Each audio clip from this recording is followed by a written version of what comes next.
As a musician and conductor, I've grown up hearing the violin concertos known as the Four Seasons. I hear it all the time and in all sorts of places.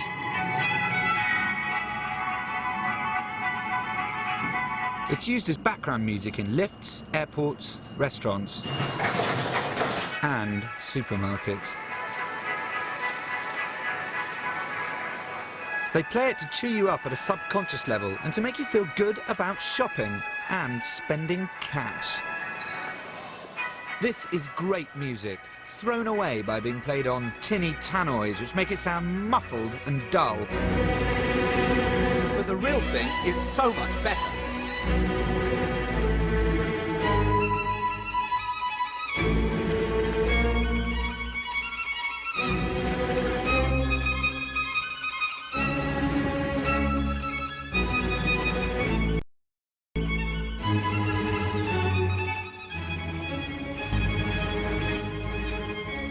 Very familiar with the sound of it, but I couldn't tell you who it was. I like it. It's very familiar to me. I know. I think it is by Mozart. I'm pretty sure it's by Beethoven, but I don't know which one it is.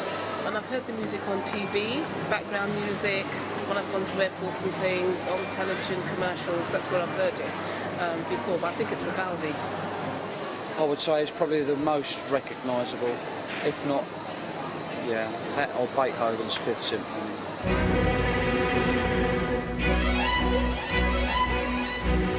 This music was also a big hit when it was written in 1720, but then it slipped into oblivion for nearly 200 years.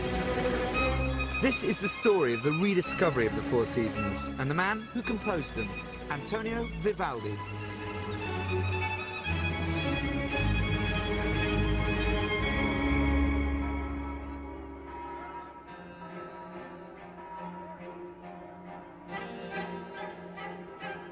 Mystery, intrigue and ambiguity are the essence of Venice and its ancient tradition of carnival. And they surround one of its most famous citizens, Antonio Vivaldi.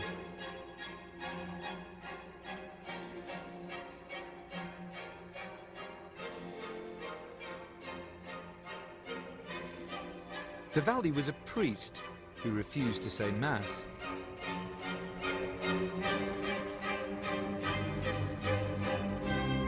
He was rumoured to be in a ménage à trois with 2 teenage girls.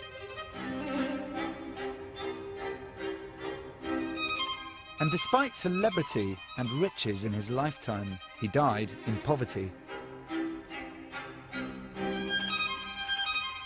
His extraordinary music slowly disappeared and might never have been heard again.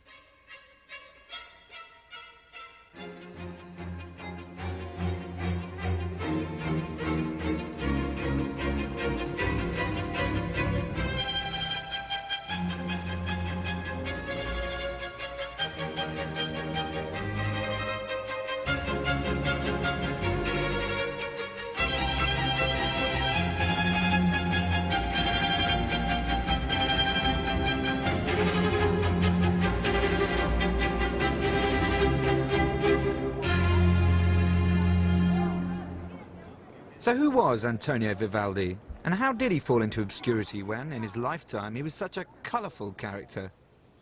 He stood out from his fellow Italians, not least because of his flaming red hair, which earned him the nickname of the Red Priest. He wrote passionate, dramatic, dangerous music. You know, if J.S. Bach was the Beatles of that era, Antonio Vivaldi was the Rolling Stones.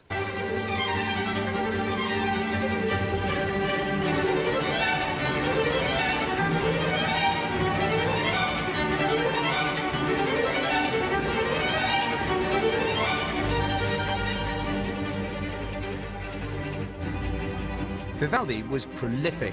He wrote nearly 800 works for a very wide range of instruments. I'm just going to look at the Four Seasons, whose popularity both in Vivaldi's time and now is no accident. It's astonishingly vivid music which tells a story, and practically everyone on the planet has come across it in one form or another. But it might never have been heard again had it not been for an extraordinary musical find that catapulted him back into the public eye. My journey of rediscovery begins in Italy, but not in Venice. I'm retracing the footsteps of Alberto Gentili, lecturer in musical history at the University of Turin, who made one of the most unexpected and important musical discoveries of the 20th century when he came here over 70 years ago in 1927. This is the small sleepy town of San Martino near Turin.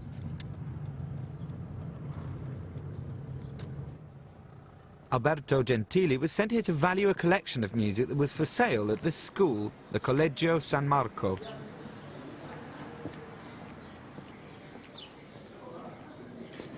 At the time that Gentili entered the college, Vivaldi was only known to a few experts, and that was mainly because J.S. Bach, his contemporary, had incorporated some of Vivaldi's music into his own compositions. Vivaldi's music slowly disappeared after his death in 1741.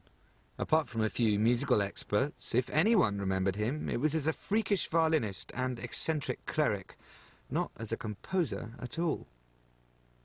Vivaldi's music was the pop music of his day, and like any pop star now, he found it hard to stay at the top of the charts. In fact, it was even harder. There was no Radio 1 pumping out his music to keep it in the public consciousness, no CDs or tapes for his fans to buy. Most of his music wasn't even published. Often there'd just be one handwritten copy, so when the piece was no longer the hot new thing, it was easy to forget it and then lose it. So it's unsurprising that Vivaldi's music not only fell out of fashion, but disappeared altogether. Until this curtain was drawn back, and the door opened for Alberto Gentili.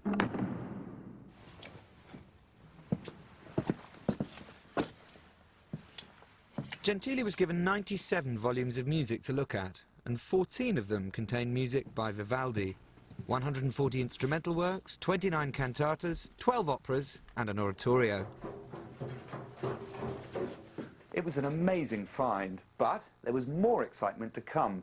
When Gentili looked at the way the collection was numbered, he realized that half of it was missing. Then he had a brainwave. What if the collection were part of a split inheritance? His hunch turned out to be right. He tracked down the rest of the collection and persuaded the reluctant aristocratic owner to sell. Vivaldi, who'd been regarded by experts as a minor figure of the Baroque era, was about to become a major star. The Turin National Library is where these 27 volumes of Vivaldi's work are now kept.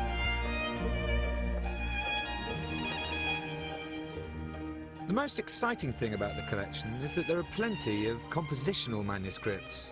In other words, where he's composing straight from his head onto the page, with no prior sketches. They're stunning to look through.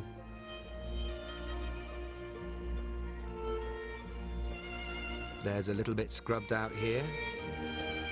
Occasionally he has a bad day and there are a few more corrections. But basically there are virtually no second thoughts or mistakes at all.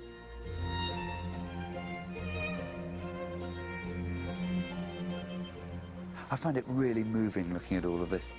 A man's musical life laid out in front of me. Just imagine how those musicologists must have felt when they were the first people to look at this material for the best part of 200 years. I think it's a bit like your first kiss. You know, you spend ages thinking about how it might be, chatting with your mates, and then finally it happens, and it's mind-blowing. The Four Seasons weren't part of this collection. They'd been gathering dust in other private vaults. But the new interest in Vivaldi meant they were dusted down and brought back to life in musical circles. But it was the arrival of the LP record in the 1950s that brought the Four Seasons to a wider audience.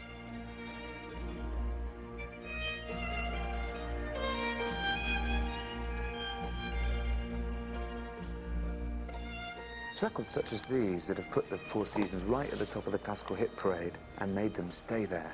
So what is it about this music that so captured the public imagination, both at the time the pieces were written and now, almost 300 years later?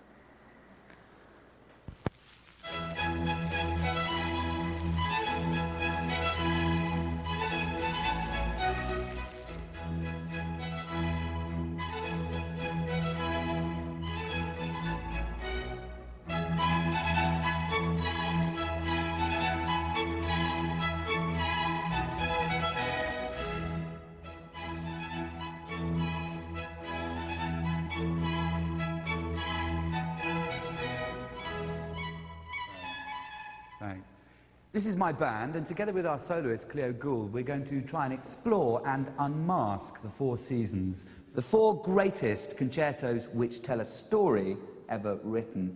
When Vivaldi composed the four seasons, he also wrote 4 sonnets, one for each concerto. So take Spring, for instance. He took each line of the sonnets he'd written and actually applied them to the score very specifically to make it utterly clear what the music was describing. First it says, "Spring has arrived."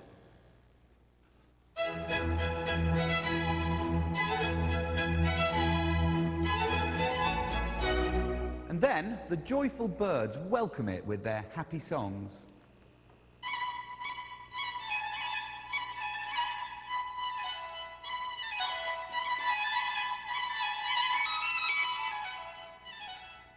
They're not the only ones who are happy. The brooks murmur sweetly at the arrival of spring.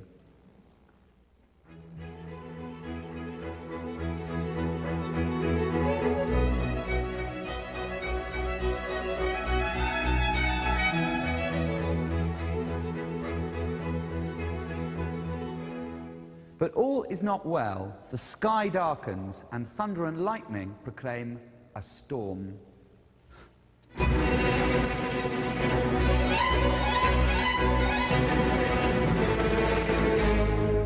Happily, the storm passes quickly enough, and the birds come back out again, twittering once again with their happy songs.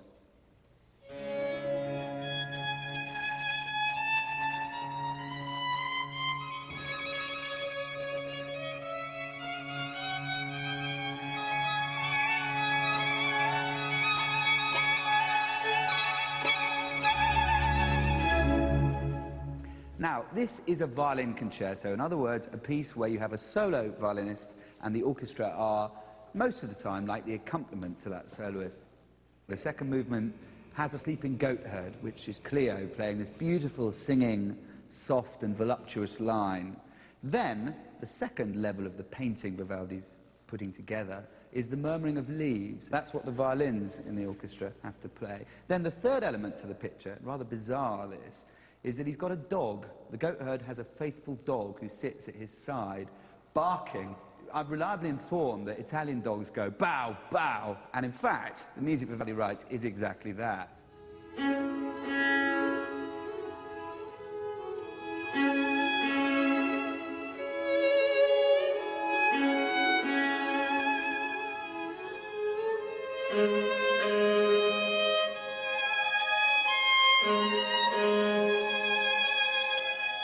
The Four Seasons is like a concept album, the 18th century equivalent to Pink Floyd's The Wall. But who was the man painting such vivid pictures with music? We're not even sure what he looked like. This is definitely a caricature of him. But is this a portrait of the flesh and blood man? Some experts think so because they believe the red patch on his forehead is a hint of Vivaldi's red hair. I just can't see this. Much more convincing to me is the violin, showing the sitter to be a performing musician, and the inkwell, which means he was also a composer. Vivaldi was born in Venice, supposedly in the middle of an earthquake.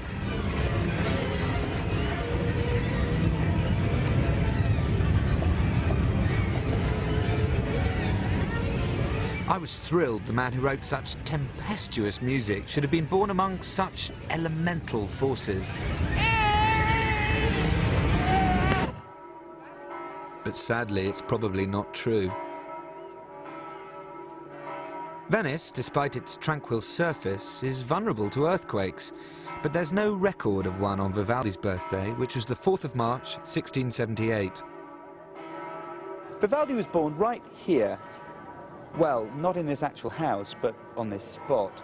The date of his birth wasn't discovered until 1962, when his baptism certificate was unearthed. Very conveniently, that was right next door, here in the church of San Giovanni in Bragara.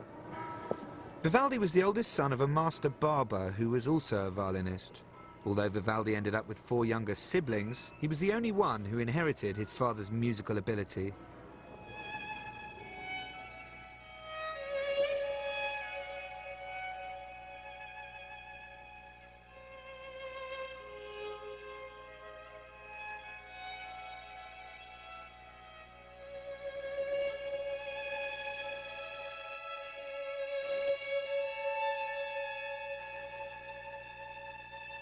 This book contains Vivaldi's baptism certificate, gives the date of the 6th of May 1678, and says that Antonio Lucio was born 4th March last and baptized at home, being in danger of death.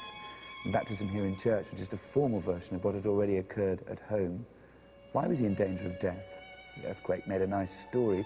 The real reason is probably more to do with the illness that we know afflicted Vivaldi throughout his life, very bad asthma. And this asthma was probably the cause of many of the twists and turns, misunderstandings and scandals of his life.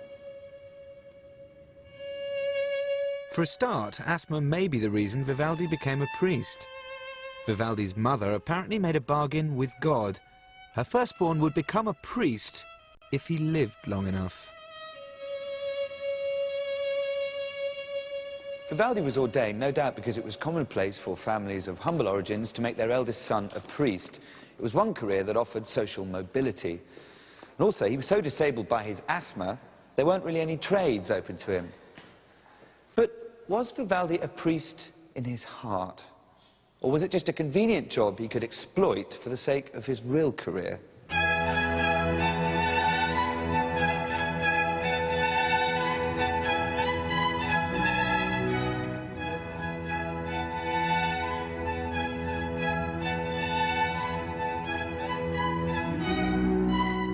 Venice has a strong effect on anyone who comes here.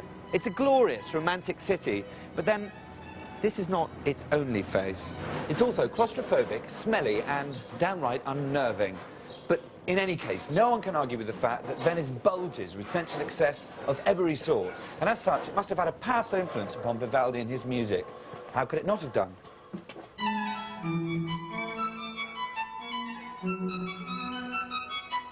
The Venice Vivaldi grew up in was not dissimilar to today. It was a city dependent on tourism. Its days as a trading centre and economic power had come to an end.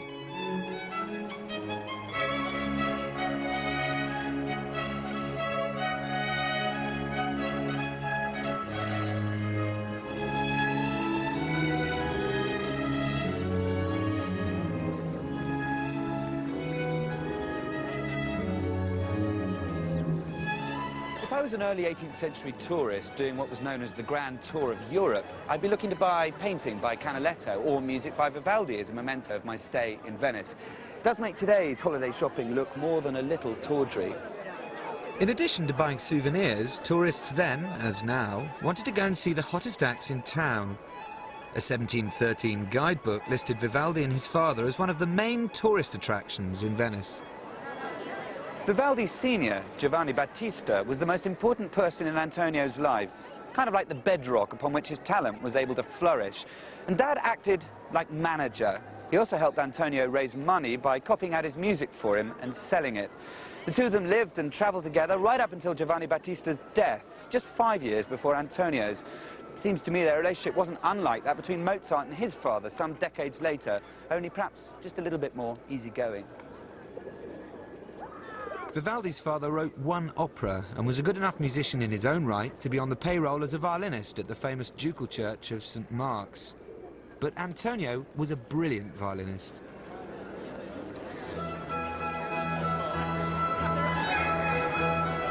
As a result, he composed music that makes big demands of the violin soloist. Cleo and I met at the Café Florian in St. Mark's Square to talk about Vivaldi from a performer's point of view.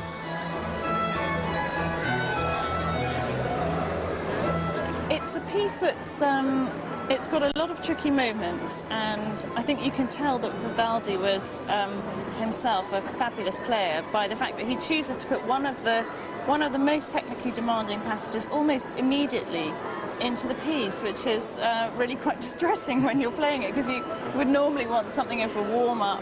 Most composers pace things so that you're not having kind of big demands made of you immediately, but he doesn't worry about that. There's one extraordinary quote from someone who saw him play, who described his playing as being so ferocious and so kind of fireworky and pyrotechnical that actually his fingers came within a straw's breadth of the bridge of the instrument. And what would that sound like on a modern instrument?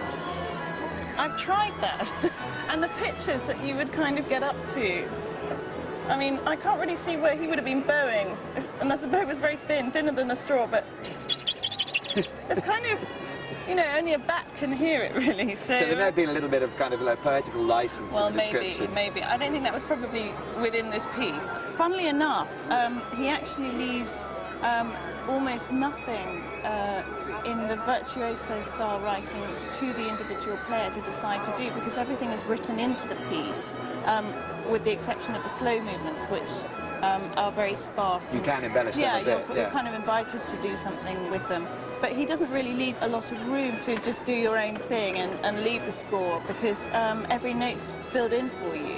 Which is interesting, because up until that time, composers had been generally fairly free and fairly happy to leave it to the discretion of the performer to embroider the work, hadn't they? Yeah, I think so. I think it is quite unusual. Vivaldi's extraordinary talent as a violinist got him a very important job, and this job was to be key to his development as a composer. In 1703, Vivaldi was engaged to teach violin in a refuge for illegitimate and abandoned children.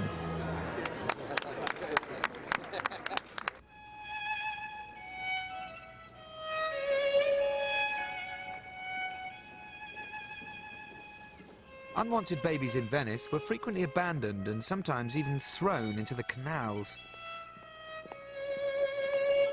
Eventually, 4 hospitals were set up to look after these children. 3 looked after orphans, street children and sick children, but only 1 looked after abandoned children, and that was called the Pietà, which means compassion.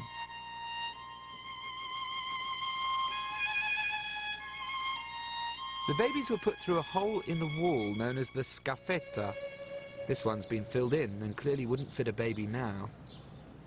But above it, there's a very stern warning which says, "The Lord God curses and excommunicates all those who send, or permit to be sent, their sons and daughters, whether legitimate or natural, to this hospital of the Pietà, when they have the means and the ability to raise them themselves." And it's signed by no less a representative of God on earth than Pope Paul III himself. The Pietà building still exists. It's an institute that deals with fostering and adoption.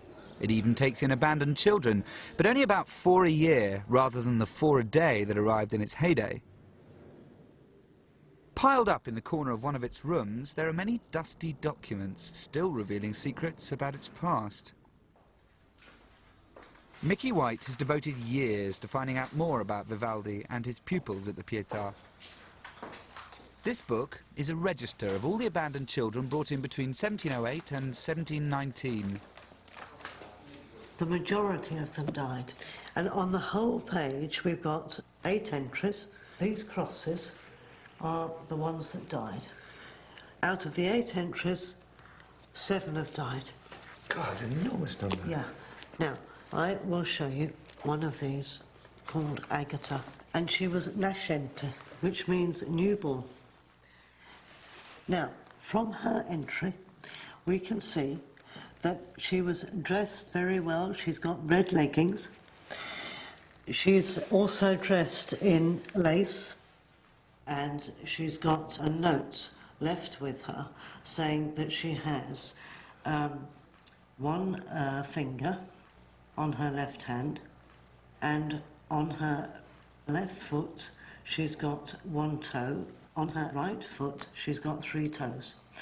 And she was left, obviously, because she was deformed. And you can tell by the entry that she is from a rich family. And also given what she was wearing. Exactly, that's why. Now, we come to another one, Marina, and you can see the difference in the entry. And Marina was 4 days old, and she was just wrapped in rags. So this is a register basically of all the children that Vivaldi taught musical instruments to and then ultimately ended up composing for. Well, no, he only taught the girls. The boys didn't do music. They were taught a trade like stone cutting, weaving, sail making, and then they were pushed out at about 16. And it was only the girls that did music. This is really a unique opportunity for a composer to have a captive bunch of musicians. It was incredible because he had all these girls at his disposal that could play any instrument and sing. So the Pietà are ordering or asking for new works from him all the time. Oh, absolutely. When he was maestro dei concerti, he had to write 2 concertos a month. But Vivaldi wrote 2 concertos a week. The concerts given by Vivaldi's girls became famous throughout Europe. Tourists flocked to hear them. And this is where they were mostly performed, the Pietà Church.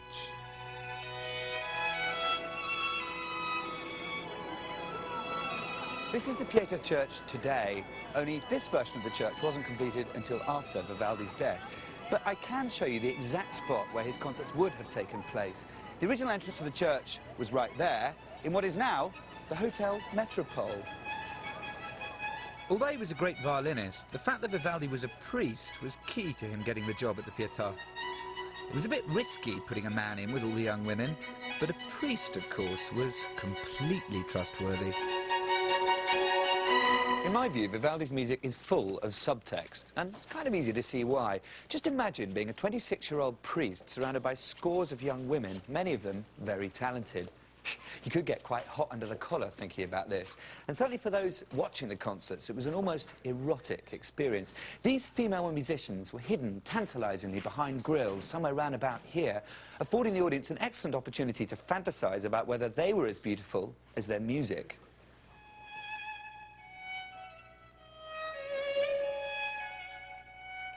This is the description given by French philosopher Jean-Jacques Rousseau. Vespers are performed in barred-off galleries solely by girls, of whom the oldest is not 20 years of age. I can conceive of nothing as voluptuous, as moving as this music. What grieved me were these accursed grilles, which allowed only tones to go through and concealed the angels of loveliness of whom they were worthy. Even today, groups perform in the Pietà, dressed in 18th century costume, as a tribute to the famous concerts of Vivaldi's day. I suggested Cleo join this group, who call themselves the Music of Venice. Cleo, we don't want to play here. It's not the best place. So the thing is, apparently Vivaldi didn't live to see this church completed, but he did supervise the design of the acoustics. So, for instance, you can see there are no corners in the ceiling. Well, where will we go then? Well, we're going to go up there behind those grilles in that balcony. That's where the Pietà girls always played. Up to 32 people would cram in here. 16 instrumentalists and 16 singers. As you can see, it's a complete disaster. I mean, there's just not enough space to swing a cat up here. No idea how the Pietà girls were doing it for so long. So what do you think, Cleo? Is it feasible? I don't think we should do the playing up here. I just think there isn't enough room, and I'm amazed that they managed to get so many musicians in here in Vivaldi's time. Thing is, the acoustic is beautiful up here, isn't it? I mean, it feels lovely. And I suppose you also have to remember that we're in a very different place from an 18th century concert-going public, particularly, I suppose, when it came to women instrumentalists. Women weren't really meant to play in public, and certainly not instruments as indelicate as the oboe. You know, if you play the oboe, you do look a bit like Tubby the Tuba or a beetroot. There's that kind of quality, and girls wouldn't want to be seen like that. Even worse, straddling a great big block of wood, which is a double bass. Well, fair enough, but I don't think there's anything too shocking about playing the violin, so if you don't mind, I think we should do it down there.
On and off, Vivaldi spent 40 years of his life teaching and composing for the girls and women of the Pietà. But if they were half as beautiful as Rousseau imagined them to be, how did Vivaldi manage to resist them? Probably rather easily. Rousseau finally persuaded a friend who was an administrator at the Pietà to let him meet them.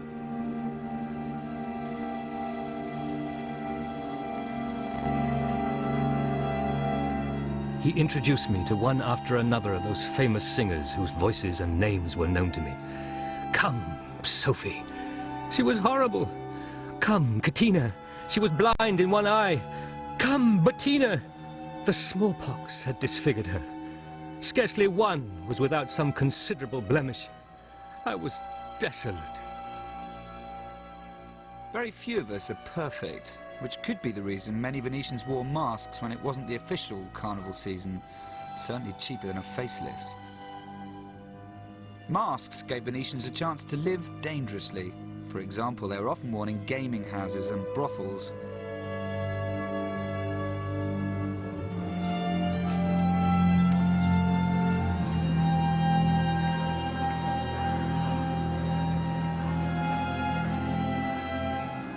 I could be worried that my association with Cleo might be misinterpreted, but not if we're both wearing masks. Cleo wanted to find out whether the real Vivaldi is at all like the man she thinks she knows through playing his music. I've built up this idea of a person that's like a mass of contradictions, and sometimes he's so earthy, and then sometimes he's so incredibly delicate and spiritual, and but he always seems to have this touch of humanity about him. Well, let me unmask another side of Vivaldi to you. From his letters we know that he was really pushy and really pugnacious and had this obsession with controlling every aspect of his music. Can't really blame him for that, but I mean to such an extent that he'd sit there supervising the copyists who were writing out his music just to make sure that none of them did a copy on the sly which they could then sell and make some money themselves.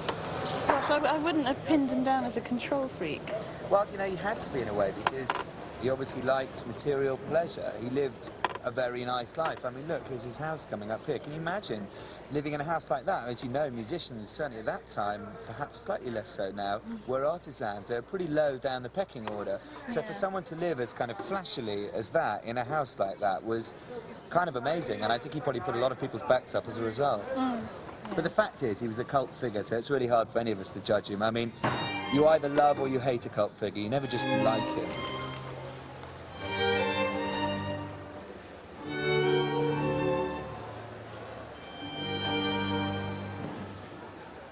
From 1718 to 1720, Vivaldi left Venice and went 90 miles west to Mantua. He probably wanted to capitalize on his fame and take up some well-paid commissions. It was an escape from being in a gilded but claustrophobic cage.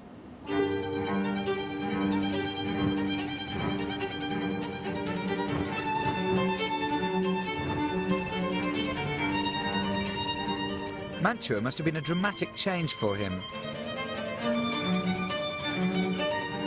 Open sky, greenery, a view for miles of flat, marshy countryside. Everything must have been a contrast to Venice. This is probably where he wrote the Four Seasons, but not for the reasons you might first think. Broadly speaking, I think the Four Seasons is a townie's take on the countryside. Deep down, the piece is anything but a celebration of things pastoral. To me, this terrain is the key to the more poisonous undertones of the work. It's flat and bleak, as you can see, hardly Tuscany. The sonnet that he wrote to accompany the music for summer is extremely bleak in its style. It talks about the men and the flocks languishing in the heat of the sun and the pine trees burning. An incredibly sort of deep torpor to the music. It's almost as if he was in a fever when he was writing it.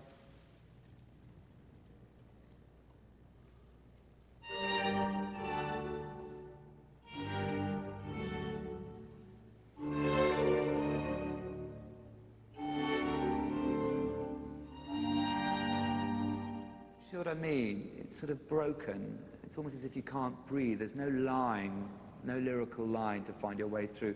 Another really important aspect, I think, is the choice of key. G minor is the key he chooses for summer, which is very unlikely given most people's impression of what summer is, happiness, joyousness. G minor is one of the darkest keys. Anyhow, just as in the first movement of Spring, we get some relief in the form of birds. Here's the first one.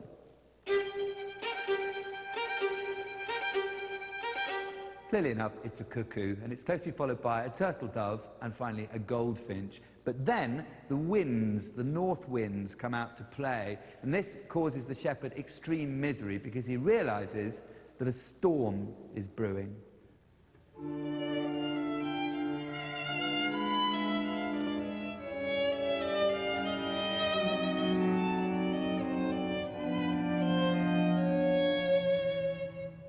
Constant unresolved harmony, harmony which just bleeds chromatically from one chord to the next without any sense of resolution.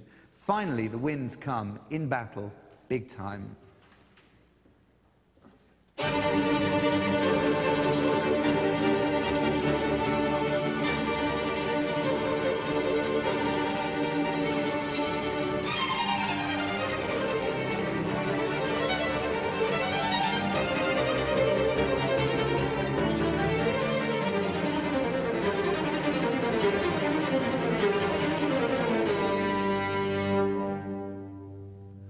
Then in the second section, the slow movement, things get even more malign. This poor shepherd who's trying to rest, he's dying to rest, and he can't because now there's a swarm of flies, bluebottles, gnats, mosquitoes, and hornets to keep him company. You can hear his music, it's this listless theme that Cleo has, and the insects are in the violins. Just try the violins alone.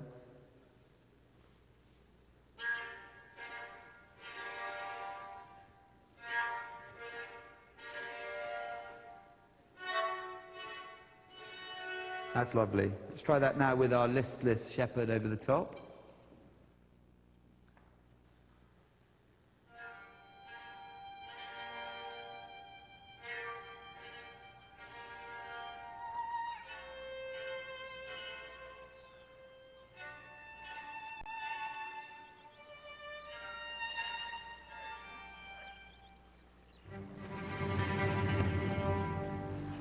I've always thought the slow movement was a bit of an asthmatic's view of summer. Hot, oppressive, difficult to breathe, gnats everywhere because of the marshland.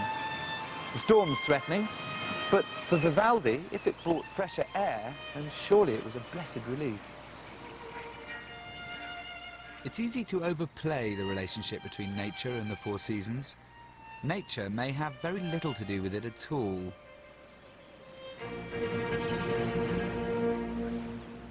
Just as likely an inspiration is exactly the opposite. What could be more full of man-made artifice than the opera? Vivaldi was obsessed with opera. He claimed to have written nearly 100 and put them on in theatres like this.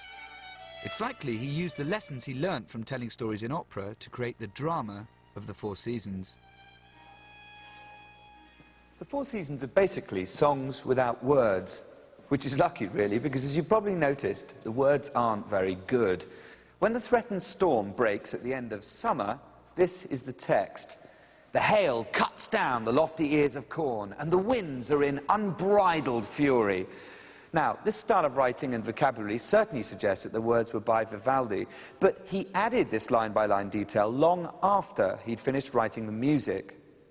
So why, you might find yourself asking, was he busy adding these rather coarse sonnets to music that had already been hugely successful?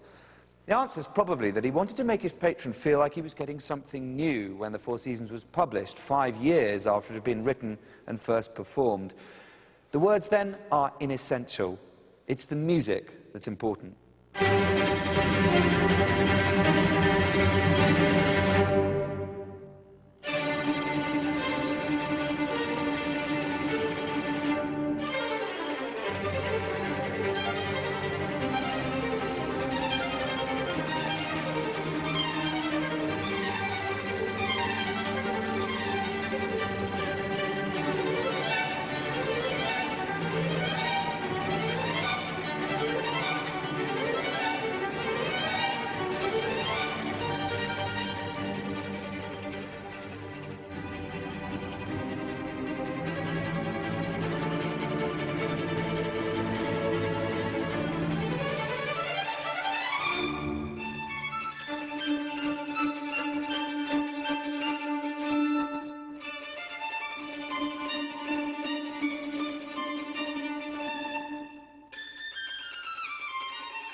To me, this music is orgasmic. Stripping of corn, thunder and lightning, untold passion. Perhaps it's a metaphor for his relationship with Anna Giro. When Vivaldi was 48, he met a singer aged 16 or 17 who became his muse, his travelling companion. But what else was she? That's what I'd like to know.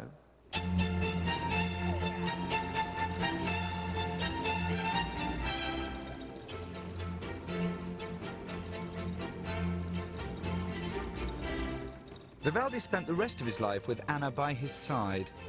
He insisted she star in all of his operas. Apparently, she didn't have a very good voice, but she made up for it with striking looks and great stage presence. Vivaldi certainly thought there was no one to match her. She wasn't conventionally beautiful,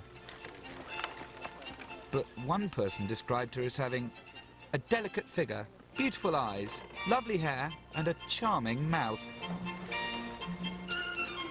There were rumours that Vivaldi not only had an affair with Anna, but also with her sister Paulina, who often acted as chaperone.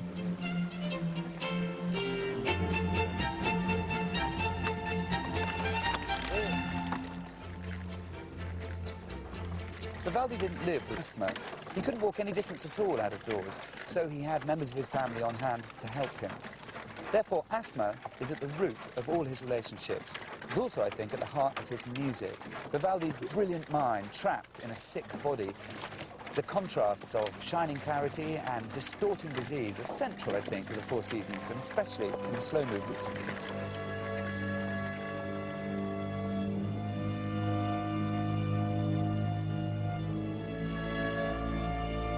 The sonnet for the second movement of Autumn describes the sweet slumber of some drunken peasants.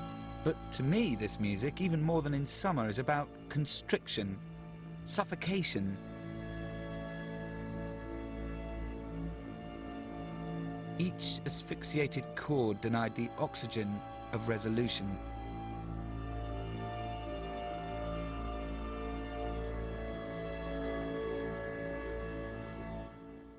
The third movement of Autumn is a hunt, and to be honest, it's pretty much like a manifesto for the anti-hunt lobby, and it's got this incredibly club-footed, banal kind of tune which keeps on coming back and coming back and coming back, and you get this picture of these very unpleasant, cruel men going off on these mangy horses and these disgusting dogs to find some innocent beast to kill.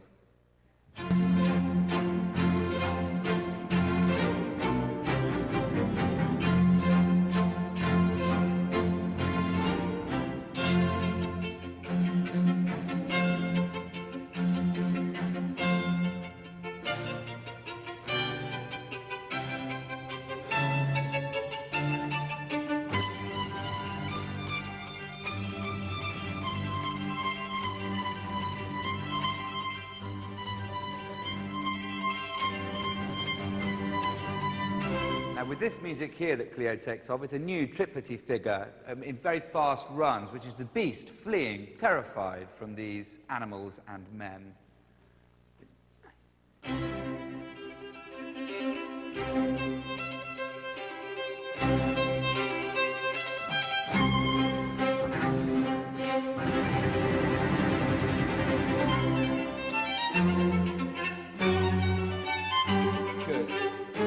Rising chords you can hear there in the orchestra, rising chromatically, a semitone at a time, upping the pressure on the poor beast as the hounds and the horses close in around him.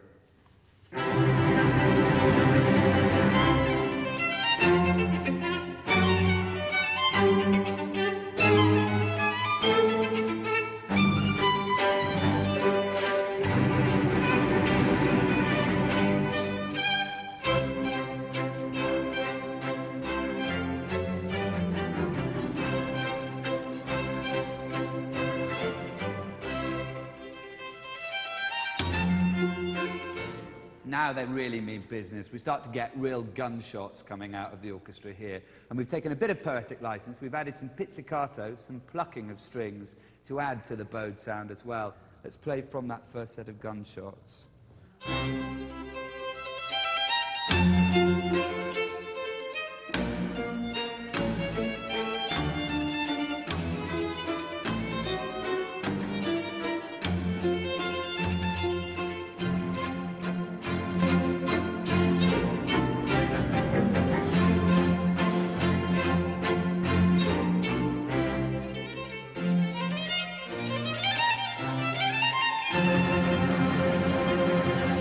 Now that sound there, that very fast figure that the whole orchestra had, sounds to all the world like a bunch of hounds actually sniggering, laughing, like Muttley. Do you remember Muttley? It's that kind of quality. Let's try it with as much grain in the sound as possible. And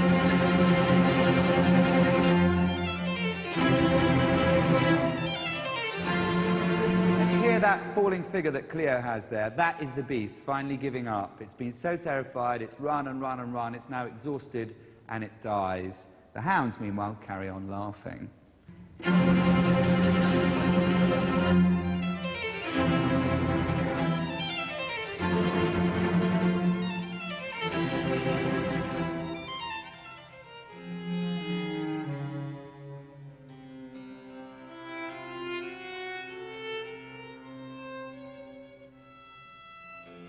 the final insult on behalf of the hunt, they say, "Do we care?"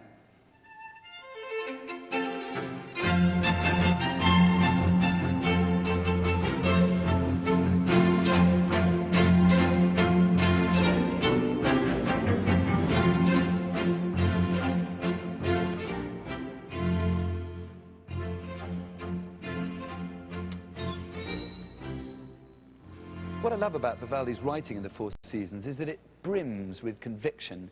It's sensual, vulgar, savage, and extremely flamboyant. Now, these aren't the obvious adjectives you'd associate with a servant of God. Still the same question, was Vivaldi really a committed priest? Or did he take holy orders as a convenient career to combine with his musical ambitions?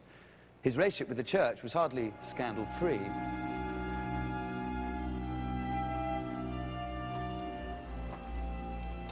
One of the key tasks of a Catholic priest is to say Mass. Yet Vivaldi only said it for a year after being ordained. Rumours flew around that in the middle of Mass he was sneaking into the vestry to jot down bits of music. Vivaldi later claimed it was because of his asthma, and given the smoky incense, this could be true. But he pursued his musical career with tireless energy, so it seems to me it was just a convenient excuse.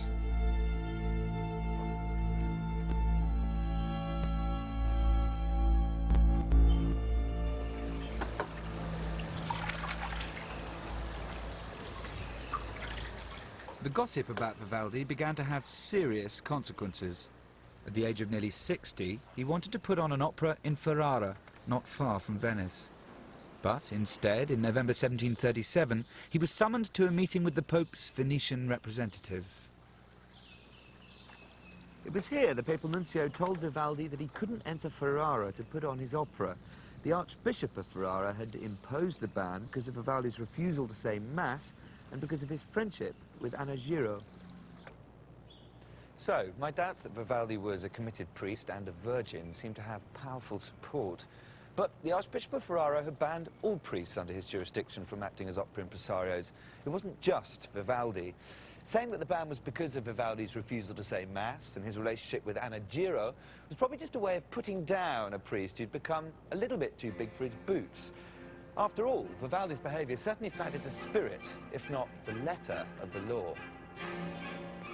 Whatever the reasons behind the ban, Vivaldi never made it to Ferrara. Not long before, his father had died, and Vivaldi seems to have been lost without him. He began to have financial problems when his opera investments failed.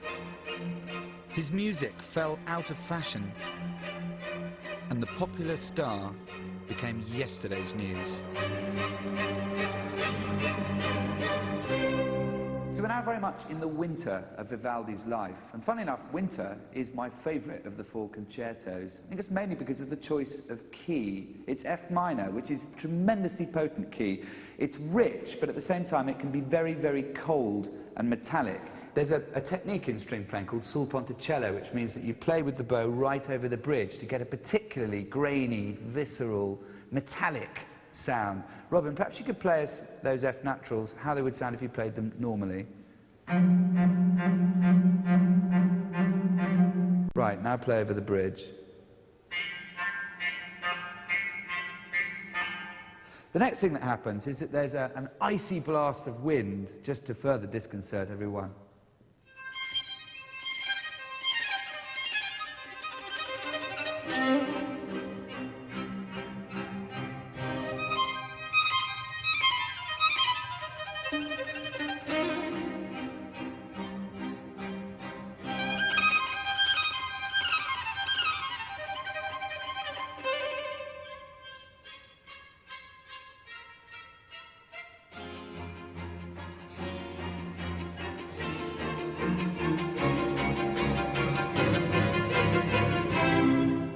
Next, the solo violin has music which is meant to sound like, and absolutely does sound like, someone's teeth chattering.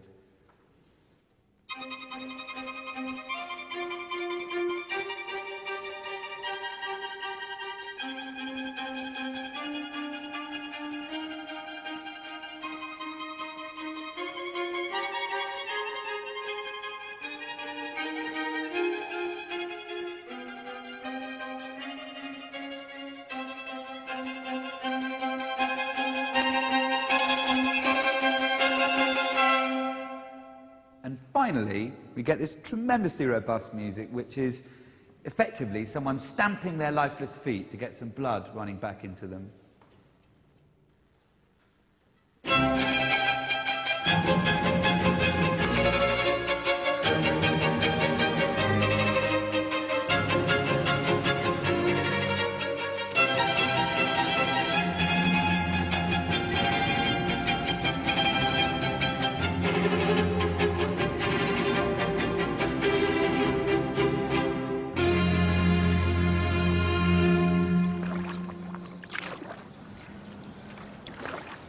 This is one of the canals that leads to the open sea, a way of leaving Venice, which is exactly what Vivaldi did in 1740 at the age of 62.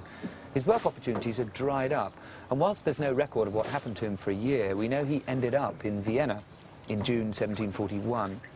He died a month later, on the 27th of July, from what was described as an internal inflammation.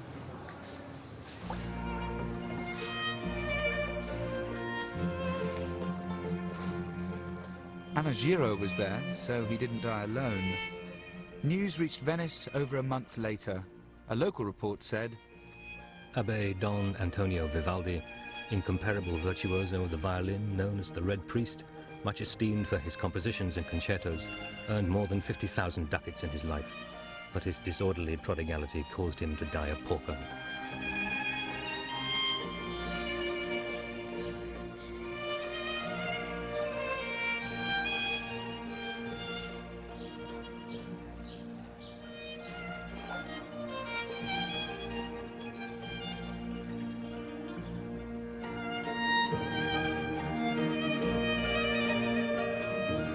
It's very clear to me, whatever the reality of Vivaldi's life, that within the music lies the heart, the unconscious inner feelings of this turbulent priest.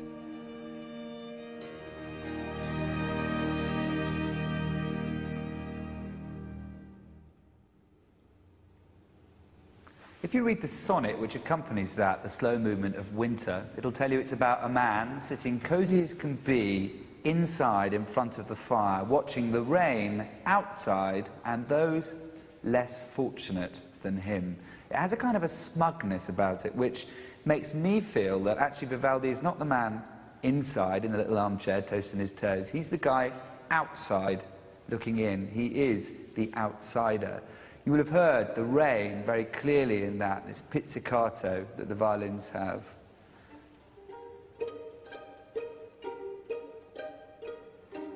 So you've got that going on underneath Cleo's line, which presumably is the deliciously warm man. And then you have this extra little piece of tension which is coming out of Robin on the cello. The final movement of Winter, the final concerto of the Four Seasons, is about walking on the ice. And in fact, the Venetian lagoon froze over 10 years or so before Vivaldi wrote the Four Seasons, so that may have been a direct inspiration for it. But again, to me, it's much more about Vivaldi himself. Here's a man who'd ducked and dived all of his life. At the end of his life, he was a very poor, broken man, trying constantly not to fall over on the ice. And in that sense, it's a bit like his epitaph.